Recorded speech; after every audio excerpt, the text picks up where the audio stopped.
Pessoal, eu tô gravando essa videoaula para falar sobre o tema da terceira semana, né, do volume 3 aí do material dos PETs.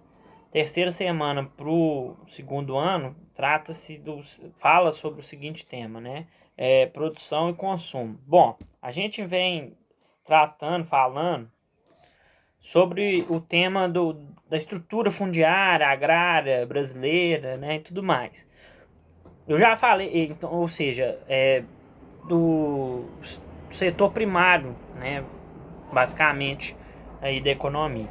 Eu já falei para vocês antes, né, que quem produz o alimento nosso, por mais que ele se modifique no setor secundário, na indústria, que ele seja vendido no setor terciário, quem produz é o setor primário. Ele vai existir graças ao setor primário, onde ele nasce, vamos dizer assim, onde ele surge é no setor primário, é no setor agrário, é nesse setor fundiário aí que a gente estava falando, né? Dentro dessa estrutura fundiária, que no nosso caso é péssima, que surge o nosso alimento, a produção do nosso alimento vem dali.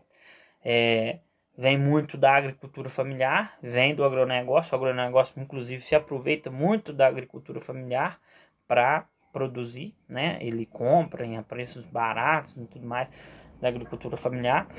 Então, a produção do nosso alimento advém do setor primário, né? Da pecuária, do extrativismo ou da agricultura. Né? É desses setores que vem a nossa produção. Por mais que ela se modifique no setor secundário e terciário, né, que ela seja vendida no setor terciário, ela surge aí. Então, existe, né, e começou a existir a partir do momento que a população mundial foi crescendo muito, uma preocupação, inclusive até das organizações internacionais, né, da ONU, uma preocupação com a produção versus o consumo. Ou seja, se a produção de alimento daria, né, conta do consumo, né, da população em si, né. Aí existiu, né, a teoria malthusiana, inclusive, depois teve a neo-malthusiana, que de diferentes formas, mas a malthusiana que falava que haveria um extermínio muito grande da população por causa da fome, porque não se teria uma produção tão grande de alimentos para o tamanho da população, ou seja, o consumo seria muito maior do que a produção. Né? Só que essa teoria ela caiu por terra um pouco porque ela não contava com o desenvolvimento tecnológico dentro desse setor primário aí, dentro desse setor agrário aí que a gente vem falando. Então, esse desenvolvimento tecnológico ele conseguiu fazer com que a produção aumentasse, né? A produção aumentasse ao ritmo do aumento do consumo, ou seja, a produção aumentasse ao ritmo do aumento da população do mundo, né? Não fazendo com que o consumo fosse muito maior do que a produção. Como que se deu isso? Através das pesquisas, através da ciência, das inovações tecnológicas. Então a gente teve aí a conhecida Revolução Verde, que foi caracterizada por essa modernização nas práticas agrícolas, né? Que tinha a intenção de aumentar a produção de alimentos. A partir da década de 50, né, os governos países pobres também começam a adotar, né, esse plano aí da Revolução Verde, né? Então isso aí vai cair em várias técnicas. Essa modernização ela está dentro da modernização tecnológica das máquinas, né, trator, máquinas agrícolas e por aí vai, que permitiram uma maior produção, né? Ela está dentro da biotecnologia, que aí ela faz com que haja um melhoramento, inclusive, dessa produção, desses produtos, né? A gente tem o surgimento, por exemplo, dos transgênicos, né? Que são produtos transformados, melhorados em laboratório, né? Que tem uma produção maior. Então, essa série de fatores de incremento tecnológico fizeram com que a produção aumentasse, né? A gente consegue, a partir disso aí, por exemplo, vários produtos, o alimento ele obedece ali uma periodicidade, né? No ano, né? Tem alimentos que dá em certa época do ano, em certa época do ano outros e por aí vai. Então, essa revolução verde, essas revoluções tecnológicas fizeram com que permitiram também que esses alimentos fugissem um pouco dessa periodicidade. Por exemplo, você vai hoje numa feira, você encontra vários tipos de alimentos, né, o ano todo, né? Então isso fez com que a produção aumentasse. Só que também trouxe, é óbvio, isso foi uma coisa boa, que trouxe o aumento da produção, né? E para suprir o consumo. Então, aí vocês podem perguntar, então não existe fome no mundo? Ninguém morre de fome no mundo? Óbvio que existe. Mas não é por causa dessa teoria malthusiana lá, que não teria uma produção para suprir o consumo. Tem.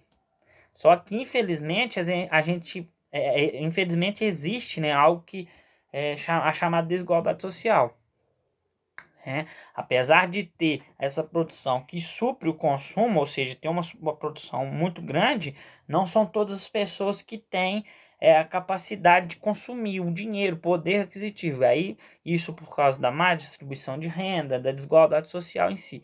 Então, vai ter pessoas passando fome, sim, mas não por causa da questão da produção e consumo, mas por a questão da desigualdade social, né? Com essas inovações tecnológicas, Revolução Verde e tudo mais, a produção foi aumentada drasticamente, né? Por causa da revolução tecnológica nas máquinas, da biotecnologia, dos próprios produtos, aí tem o transgênico e tudo mais. Então, não foi por causa dessa questão. O consumo não aumentou, mas a produção conseguiu acompanhar, né, o ritmo de aumento do consumo, né? Então ela ficou para a par. Isso foi importante? É óbvio que foi, porque isso promoveu uma maior produtividade, né, e consequentemente uma alimentação para todo mundo. Para todo mundo não por causa da questão da desigualdade social que a gente falou aí, mas na questão do consumo, consegue suprir o consumo, o aumento da população. Só que isso também, gente, vai trazer alguns problemas, né? Problemas inclusive de saúde. Por quê? Esses produtos que não obedecem a uma periodicidade, esses produtos que são criados em laboratório, têm suas sementes transformadas, transgênicos, tudo, eles, e hoje está mais do que comprovado, que eles vão ser prejudiciais à saúde, até porque dentro desses produtos se tem um uso muito grande de aditivos químicos, de aditivos artificiais, e isso ruim, vamos dizer assim, para a nossa saúde, né? Então, várias complicações, várias doenças, inclusive, vão surgir a partir da alimentação que a gente passa a ter, né? Por causa dessa alimentação, e isso está envolvido com esse aumento aí, como se deu esse aumento da população. Isso é uma coisa ruim. Inclusive, nos últimos anos, né, tem a chamada produção orgânica, que é a produção natural mesmo, que é a produção que obedece, que era a produção antiga, né, que obedece uma periodicidade do produto.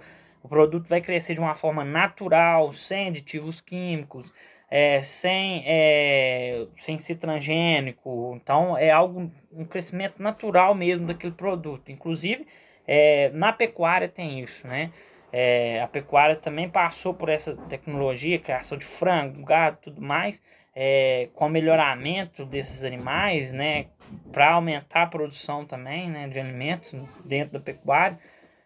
E aí vai ter essa produção orgânica, que é a criação mais natural, criar o gado solto, os frangos, né, a galinha solta, a chamada galinha caipira que a gente conhece aí. Isso aí é tudo produção orgânica, é uma produção mais natural. Ela é muito melhor para a saúde, né? Só que hoje em dia, como ela é muito menor, essa produção orgânica, como essa produção ela se reduziu muito, né? Ficou até cara. Hoje o produto orgânico, 100% orgânico, ele é muito mais caro do que o produto normal, convencional, com o uso de transgênico, com o uso de produtos artificiais e químicos, né? Então ele é muito melhor para a saúde, mas hoje em dia como ele é muito mais difícil de se achar, né? É a lei da oferta e da procura. Como a oferta é pequena, né? E a procura começa a ser muito grande, porque a população, as pessoas sentem que ele é muito melhor para a saúde e os outros são prejudiciais para a saúde, o preço dessa produção desses produtos orgânicos eles são muito maiores, né? Se for um dia na feira ou algo assim, você vai observar que se tiver um produto que é orgânico mesmo, ele é mais caro. Toda produção orgânica ela é mais cara, mas ela é muito melhor para a saúde, né? Então a gente tem que sempre fazer os adendos, né? É importante a gente falar sobre que a questão dessas melhorias tecnológicas, dessas invenções científicas, tecnológicas que aumentaram a produção, que elas foram importantes para acompanhar o consumo e o aumento da população. Então, isso foi importante, né? Esse é o ponto benéfico disso aí.